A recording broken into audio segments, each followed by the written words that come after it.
The 1970s gave the world some of the biggest voices in music history, and behind almost every one of them was a tangle of secret affairs nobody saw coming. Marriages collapsed because someone strayed, bandmates betrayed each other behind closed studio doors, and more than one scandal got buried for years before the truth finally leaked out. So today, we're looking back at 11 music divas of the 1970s with wild love lives. Number 11, Marianne Faithfull. Marianne Faithfull's most famous relationship had already begun before the decade started, but the affairs tangled up in it defined how the public saw her throughout the 1970s. She had been romantically involved with Rolling Stones frontman Mick Jagger for several years in the late 60s, a relationship that placed her constantly in the spotlight. What rarely made it into the romantic retelling was Jagger's own pattern of infidelity throughout the relationship, with affairs on his side becoming an open secret among the people who moved through their circle, a betrayal that simmered for years before it finally blew the relationship apart in 1970. Marianne later spoke candidly about how the constant cheating, combined with substance struggles on both sides, made the relationship almost impossible to sustain. Her own brief flings during these years drew far less attention than Jagger's, since the press was far more interested in chasing his side of the story. After the breakup, Marianne described feeling as though the relationship and the betrayals woven through it had defined her so completely in the public eye that she struggled to be seen as anything other than Mick Jagger's former girlfriend for years afterward. Her years of addiction and homelessness during the mid-70s stood in stark contrast to the glamorous image she had once projected, and the wreckage of that affair-filled relationship followed her long after the headlines moved on to someone else's scandal. The strain had been building for years before the actual breakup, with Marianne later revealing that she had attempted to take her own life in 1969 while filming in Australia, a low point she directly tied to the chaos and betrayal swirling through her relationship with Jagger at the time. Even after the split, the two crossed paths repeatedly within London's tight-knit music scene throughout the 70s, with old wounds reopening every time gossip columns linked them to new partners. Marianne later said that untangling her own identity from the affair that had defined her 20s took the better part of the following decade to accomplish. Number 10, Grace Slick. Grace Slick, the powerhouse voice behind Jefferson Airplane, was married to filmmaker Jerry Slick for most of the 1960s, but by the start of the new decade, she was already deep into an affair with her own bandmate, Paul Kantner. The two had been involved for some time before Grace's marriage to Jerry officially ended, and in 1971, she gave birth to a daughter, China, with Kantner as the father. The overlapping relationships within the band became common knowledge among fans and press alike, turning Jefferson Airplane's lineup into one of rock's most talked-about love triangles. Don't you need somebody to love? The decision to carry on the affair while still legally married and then raise China openly as Kantner's daughter was a genuine scandal for a woman in the public eye at the time. Yet Grace handled the fallout with a kind of unbothered defiance that made the affair feel less like something to hide from and more like proof she answered to no one. Grace and Paul stayed together as an unmarried couple for several years through the decade, continuing to perform together within the evolving lineup of Jefferson Airplane and later Jefferson Starship, even as their romance cooled and reignited more than once. By the later part of the 70s, Grace had moved on to a relationship with the band's lighting director, Skip Johnson, whom she eventually married in 1976, closing out a decade defined by one very public affair after another. What made the whole arrangement even more remarkable was that Grace's first husband, Jerry Slick, continued working in the same creative circles as the band even after the divorce, meaning the fallout from the affair never fully disappeared from her professional world. Grace later admitted that heavy drinking during this period made an already chaotic personal life even messier, with several public incidents on tour fueling tabloid speculation about just how far the band's internal romances had spiraled. Bandmates often joked that Jefferson Airplane's lineup changes had as much to do with who was sleeping with whom as it did with musical direction, a reputation Grace never seriously tried to deny. Number 9. Janis Joplin. Janis Joplin's love life in the final years of the 1960s and into 1970 was as turbulent as her voice was powerful, and more than one of her relationships overlapped with men who were already involved elsewhere. She had a brief but emotionally significant relationship with singer-songwriter Chris Christopherson in 1970, a fling that unfolded amid the same fast-moving, overlapping romances that defined much of the touring music scene at the time. Janis was known for falling deeply and quickly into relationships, often with fellow musicians who moved in and out of her life as fast as her tour schedule allowed, leaving a trail of brief affairs that rarely made headlines compared to some of her peers, mostly because Janis herself never tried to hide them. In the months before her death in October 1970, Janis had become engaged to David Niehaus, a graduate student she met while traveling through Brazil, and friends later said she seemed genuinely happy about the relationship after years of chasing far messier entanglements. Tragically, Janis died of a heroin overdose on October 4, 1970, at just 27 years old, before the engagement could lead anywhere further. Christopherson later acknowledged just how much that short, overlapping affair had shaped his own songwriting in the years following her death, and friends who knew her well said Janis's love life, much like her career, was defined by intensity, vulnerability, and a string of entanglements she rarely outgrew before fame cut her life short. Earlier in the decade's opening months, Janis had also been involved with Country Joe McDonald, another musician on the same touring circuit, in a relationship that overlapped briefly with her on and off connection to fellow performer Peggy Caserta. Friends who toured with Janis described a woman who treated romance the way she treated everything else in her life, intensely and without much patience for waiting around, which made the calmer, steadier relationship with Niehaus near the end feel like such a notable departure from everything that came before it. Number 8. Bette Midler. Bette Midler built her early 70s stardom performing in New York's bathhouses and clubs, often accompanied by her pianist and close collaborator Barry Manilow, before he launched his own solo career. During this period, Bette became romantically involved with Aaron Russo, who also managed her career through much of the decade. Her relationship with Russo blurred professional and personal lines in a way that gossip columns of the era couldn't resist dissecting, with persistent rumors of a secret affair beginning while one or both parties were still entangled elsewhere, a betrayal neither of them ever fully confirmed, but that hung over the relationship regardless. The relationship was intense and often described as volatile, with Russo exerting significant control over Bette's professional choices, a dynamic that made it difficult for outsiders to tell where the affair ended and the business arrangement began. Bette's love life remained a frequent topic of entertainment press throughout the 70s, as her fame grew alongside her flamboyant stage persona, and she was linked to several other figures within the entertainment world during this stretch, though she largely kept her most serious entanglements out of the spotlight compared to some of her louder peers. It wasn't until 1984 that she finally married Martin von Hasselberg, but the chaotic, overlapping affairs of her 1970s rise laid the emotional groundwork audiences would later hear reflected in her ballads. The Continental Baths era of her career produced its own quiet share of entanglements, since the venue's late-night after-hours culture made overlapping romances almost inevitable among the performers and staff who worked there together night after night.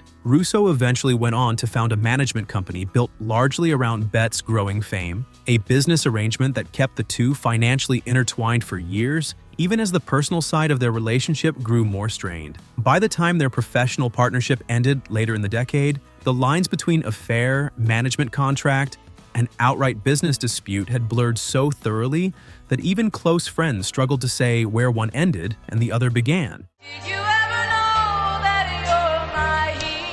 Number 7. Tammy Wynette. Tammy Wynette's personal life was as dramatic as any of her heartbreak ballads, and her marriages came loaded with betrayal on more than one side. She married fellow country star George Jones in 1969, and the two quickly became country music's most famous couple, recording duets together even as their marriage grew increasingly turbulent. George's struggles with alcohol led to repeated separations throughout the early 70s, and rumors of infidelity on both sides during the marriage's final years turned an already volatile relationship into outright betrayal by the time it ended in divorce in 1975.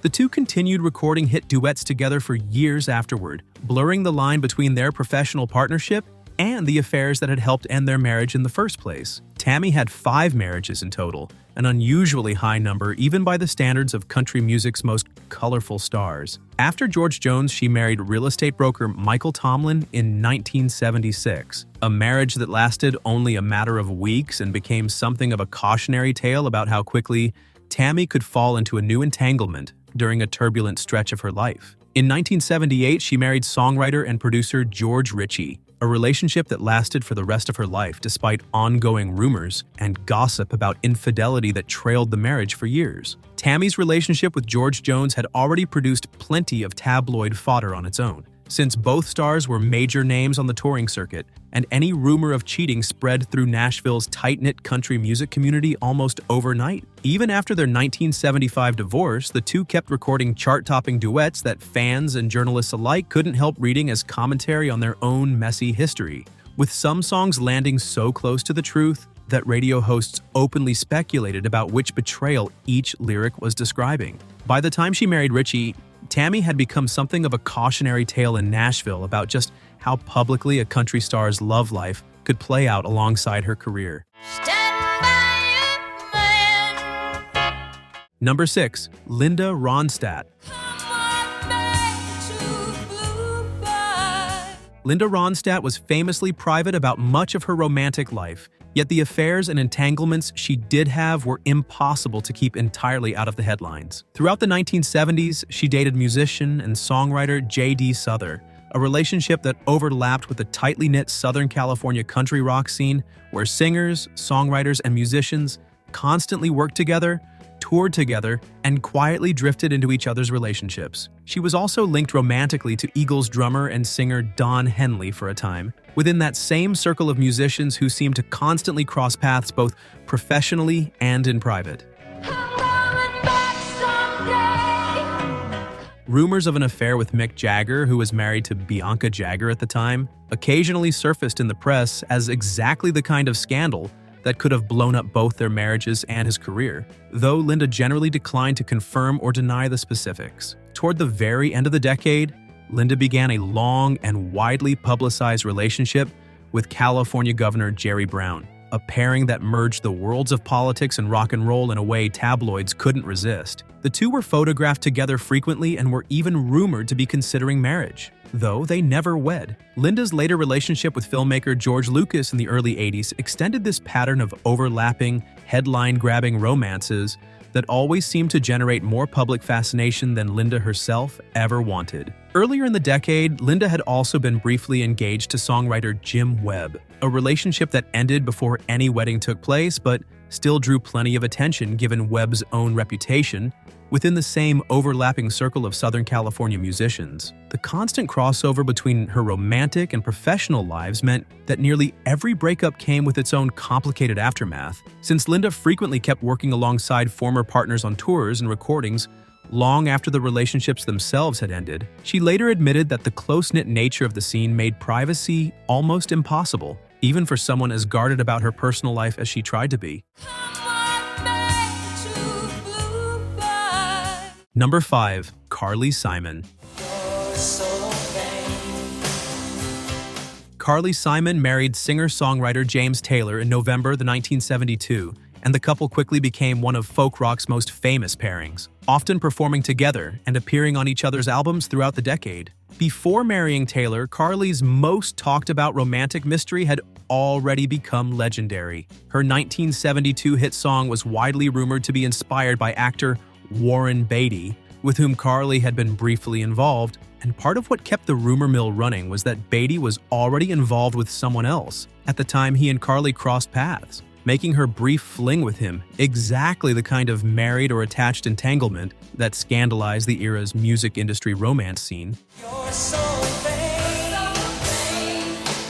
Carly also had romantic ties to musician Chris Christopherson around the same period, another overlapping affair that fed the speculation surrounding her most famous lyrics for years. She continued giving only partial confirmations about who the song was really about, letting fans speculate for decades. Meanwhile, her marriage to Taylor was passionate but also famously difficult, complicated by his struggles with addiction, and whispers about infidelity on both sides occasionally surfaced in the press throughout their years together, before the couple eventually divorced in 1983. Carly's willingness to write so openly about the men in her life, while keeping just enough mystery intact, made her one of the most quietly scandalous figures in 70s music. The song itself became a chart-topping hit in early 1973, and the constant guessing game over its real subject only grew once music executive David Geffen's name entered the rumor mill alongside Beatty's, fueling speculation that the lyrics might describe more than one overlapping fling, rather than a single relationship. Carly's sister, singer Lucy Simon, later noted that Carly seemed to enjoy the mystery almost as much as the song's success, rarely shutting down a theory completely even when she knew it wasn't accurate. That refusal to set the record straight kept the affair-fueled speculation alive for decades, long after most of the men involved had quietly moved on. Number 4. Diana Ross.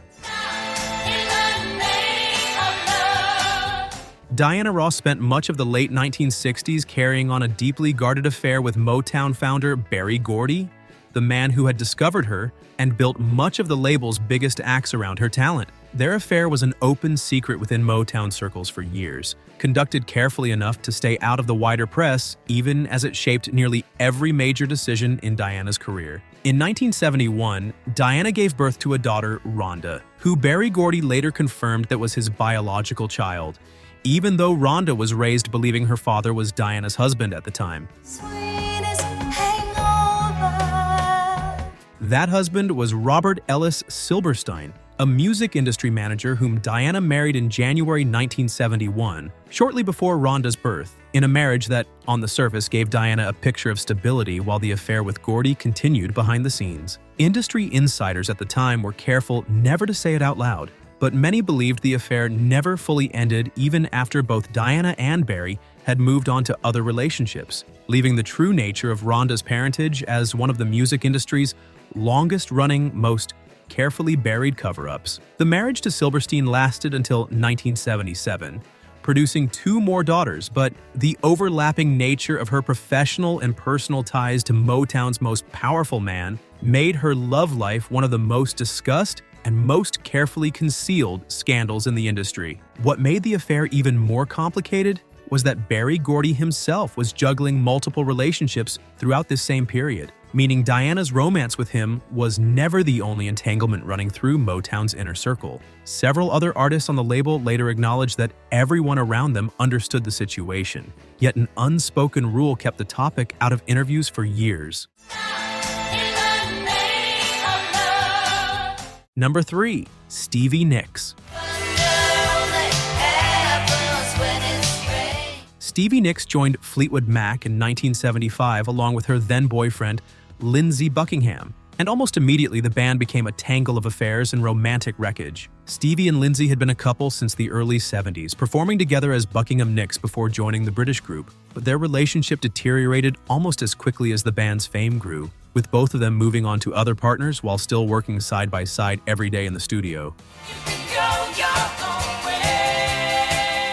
Stevie's most explosive entanglement came when she began an affair with bandmate Mick Fleetwood, who was married at the time, adding yet another layer of betrayal happening inside the same 5-person band. The affair was conducted largely in secret, and once it came out, it left the whole group navigating the fallout while still having to record together day after day. Keyboardist Christine McVie was simultaneously going through her own marital breakdown with bassist John McVie during this same period, meaning that nearly every member of the band was tangled up in someone else's betrayal at the same time. Outside the band, Stevie also had a long and emotionally intense affair with Eagles singer Don Henley in the late 70s. Stevie later admitted the Fleetwood affair was reckless even by her own standards, and the combination of heartbreak, secrecy, and overlapping affairs within Fleetwood Mac became one of the most famous examples of a band turning personal betrayal directly into commercial success. After her relationship with Don Henley cooled, Stevie briefly became engaged to Eagles guitarist Joe Walsh later in the decade, extending her pattern of romances with men who ran in exactly the same overlapping circle of Southern California rock royalty. Stevie later reflected that the constant proximity to her exes, both inside Fleetwood Mac and out, made it almost impossible to fully move on from any single relationship before the next one began, since the music industry of that era seemed to recycle the same small group of partners again and again. Number 2. Cher.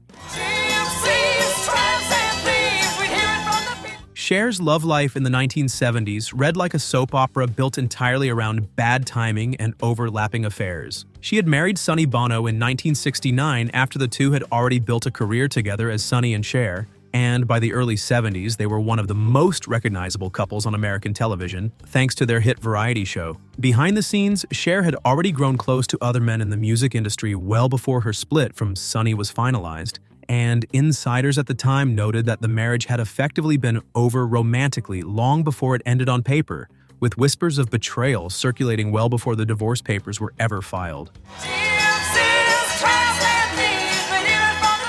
The couple finally divorced in 1975, even as their show continued for a brief stretch afterward, forcing Cher to perform a warm, comedic chemistry on camera with a man she had already emotionally left behind. Just days after her divorce from Sonny was finalized, Cher married rock musician Greg Allman of the Allman Brothers Band, a marriage so impulsive that Cher filed for divorce only 9 days later, before the two reconciled and stayed together on and off for a few more years, eventually divorcing for good in 1979. Marrying Allman that quickly wasn't impulsive timing so much as a pattern Cher would repeat throughout the decade, jumping from one entanglement to the next with barely any space in between, cementing her reputation as someone who lived her romantic life as boldly and scandalously as she lived her career. The marriage to Allman was complicated further by his own struggles with substance abuse, which Cher later said made an already chaotic relationship even harder to manage, with the two separating and reuniting several times before finally calling it off for good. Throughout these years, Cher was also rumored to be involved with music executive David Geffen, a relationship that overlapped with the tail end of her marriage to Allman and added yet another layer to an already tangled romantic timeline. Number 1. Tina Turner. By the early 1970s, Tina Turner was already one of the most electrifying performers in music, touring relentlessly alongside her husband and musical partner, Ike Turner. On stage, the Ike and Tina Turner revue looked unstoppable. Offstage, it was a different story entirely. Tina later revealed that Ike had been physically and emotionally abusive throughout much of their marriage, controlling nearly every aspect of her career and personal life. What rarely gets mentioned alongside the abuse stories is that Ike's infidelity was constant throughout the marriage. With multiple affairs running alongside the relationship for years, a betrayal, Tina later said, made everything feel even more layered than the physical violence alone, since she was fighting two battles at once and losing both for far too long.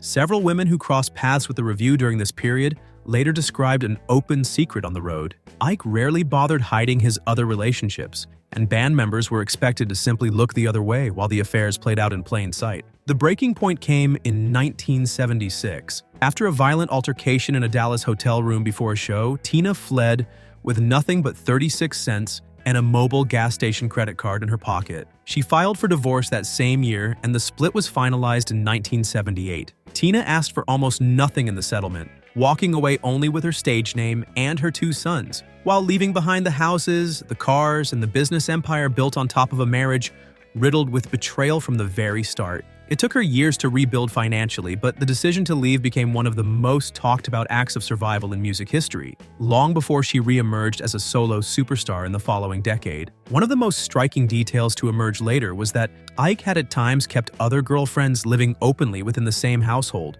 or touring entourage as Tina, treating the arrangement as simply part of how he ran his life and his band. Tina later said she had grown so accustomed to the betrayal that it eventually became background noise compared to the physical abuse, a grim normalization that took her years of therapy and reflection to fully unpack after she finally left. The contrast between the glittering image of the Ike and Tina Turner review and the reality of multiple overlapping affairs happening behind the scenes became one of the most striking examples of just how convincingly a public partnership could mask private betrayal. And we're rolling. That's all 11 of these unforgettable women and the scandalous affairs that shaped their lives just as much as their music did. If you enjoyed this trip back through the wild side of the 70s, give this video a like and subscribe for more nostalgic looks at the stars who defined a generation.